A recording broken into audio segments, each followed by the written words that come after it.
Welcome. I am Leona Dooley, and this is Ebony, Ivy, and Thyme. Today, we're constructing a container garden, and guess what? It's waterless. Container gardens are lovely, but they require constant watering and can be quite pricey. Now, this container garden is beautiful and it's waterless. You can travel and still enjoy the summer knowing that your plants are perfect. Now, you won't want to miss a moment of this. Here at Ebony, Ivy, and Thyme, our family loves to decorate, to cook, and to chat. All of those things make our home a warm place because, we do things here in the kitchen for the kitchen. So we're going to go into the kitchen and put our container garden together.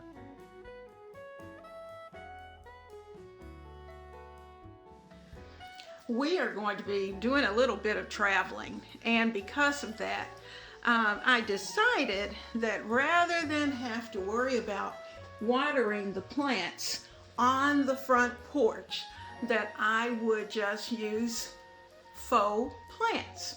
So with that, there are certain plants and certain colors that I like. I like a little red and I like lots of green. It has to have a touch of white and it just has to be ta-da when you look at it.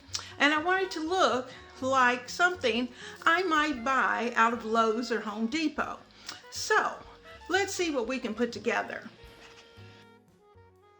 We're starting this project with a round floral foam piece that I purchased at Michael's. And we are going to test it, get it seated. I decided not to glue it because I'm really considering maybe putting rocks on top of it, just to keep it in place. But this container is going to sit inside of another container. So that's going to be fine. This is just the insert, basically. So we're going to start with some grass. I think it's called not pampas grass because that's usually out in the yard. But there's a grass, sometimes it has red leaves, sometimes they're green, but they're typically right in the center of your arrangement when you purchase it from either Homes or Lowe's or wherever it is that you may go to purchase flowers, even Walmart. But those pots already planted are terribly expensive. I looked at one the other day, and for the types of plants that I'm going to put in this one, that planter was over $60. And, it was right before Mother's Day, and I thought, wow, this is expensive. And the thing of it is that at the end of the summer, you have nothing because those flowers are not going to last through the winter. So this particular planter, what I did, I purchased flowers that were water and heat resistant. And Michael's carries those. And so I wanted to look for flowers that were going to be beautiful, that were going to be showy, and if the wind blows, you're going to be able to see them move. They're going to look very lifelike. And that's what I was going for. So I am just continuing to work. Now, I tell you what, this floral foam, I kept the plastic on it because you know how foam is. Sometimes that floral foam will just, it disintegrates. And I'm thinking that over the summer, with the changes in temperature, that more than likely, that's exactly what it's going to do. So probably next summer, I will just pop the flowers out, give them a good rinse and dust and let them get cleaned up.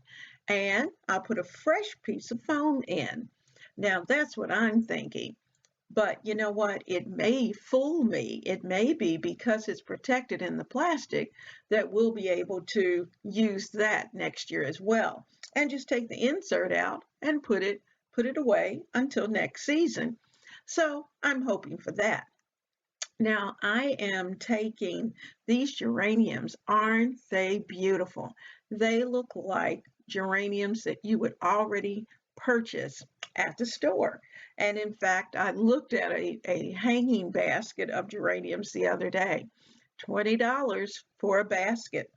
And sometimes geraniums are very successful and sometimes they're not. So I'm getting those geraniums in, and what I'm finding is that because I kept the plastic on, it's not as easy to get those pieces of flower through the styrofoam because we want it to stay. We want it to be secure. I considered using a little bit of hot glue to put that foam in, but then I wouldn't be able to make any adjustments whatsoever the following year. So that's the reason why I kept everything the way it is. And I'm just going to use rocks, those decorative rocks that you can get. Sometimes you can get them even at the Dollar Tree, or use those little glass marbles that the Dollar Tree has, and just add some of those to give it more weight. Now I thought maybe if I use the point of my scissor to start the hole, that may make it a little easier to go down into the foam. I didn't think of that at the very beginning.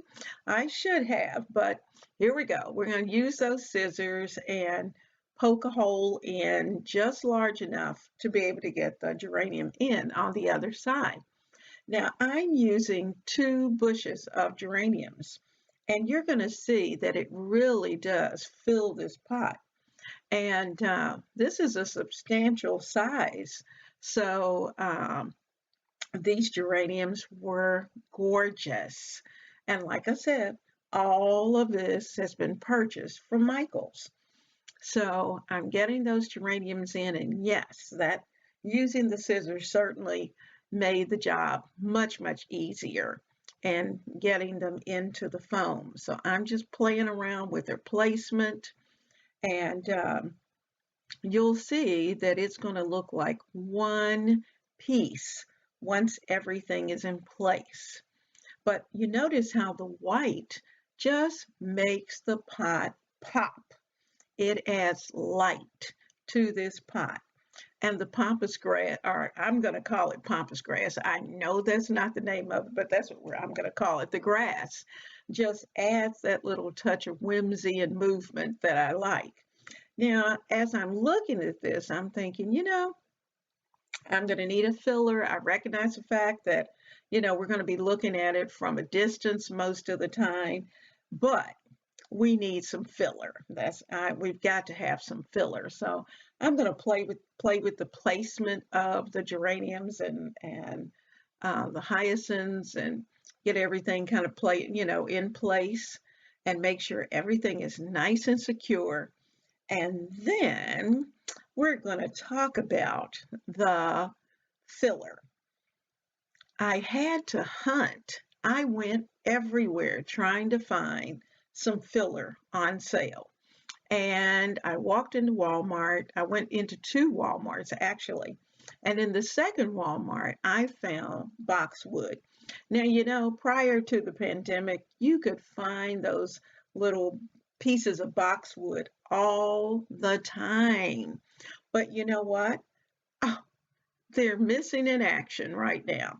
So I had to just take all that I could find at both stores, and that's exactly what I did. I got some pieces at both of the stores, got all that they had.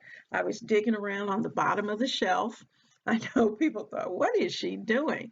But I was trying to find the boxwood.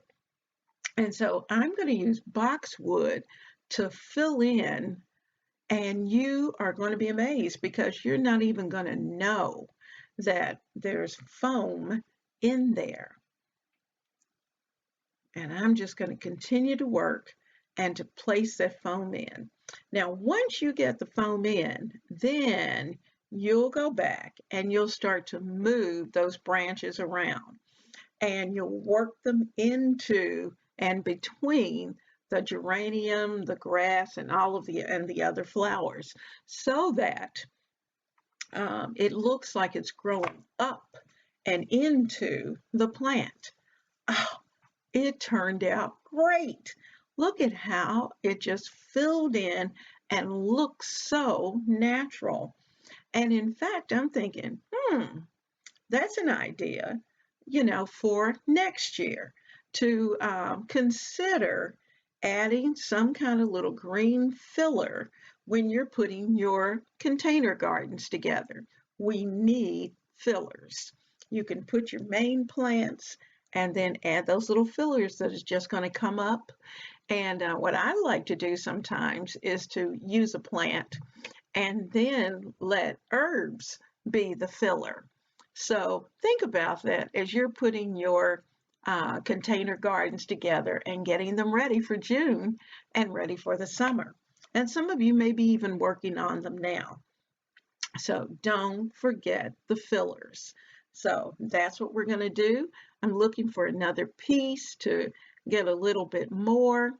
And some of them were just a tiny bit variegated. Some of them weren't. But actually, it added to the look because it really did look very natural. Because, sometimes we buy plants and we're expecting them to look one way and expecting the color to be one way. But after they mature in that pot, they start to take on their own personalities. And so that's exactly what I found. So I'm walking around and I'm just playing around this pot to see what needs to be placed where and what needs to be moved. And I'm moving plants, giving them a more natural look so that they look like they have grown right in your garden.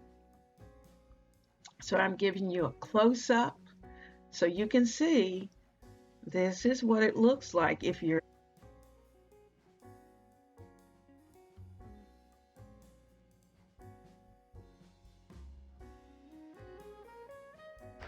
Well, guys, they certainly show up beautiful on the porch, and I think the satisfaction is going to come when I drive up to the house and I see these sitting there.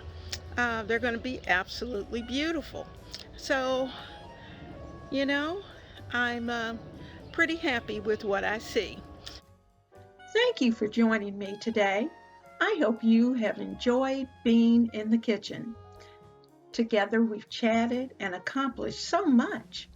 So if you like cooking and decorating and sharing and haven't joined the family, please do so by selecting the subscribe button and by tapping that little bell icon so that you'll be notified every time I upload. And also, please support the channel by giving me a thumbs up before you leave. I am so looking forward to seeing you right here at Ebony, Ivy, and Thyme, where we work hard, we love God and family, and we know without a doubt that everything else is just gravy. Have a wonderful and blessed day.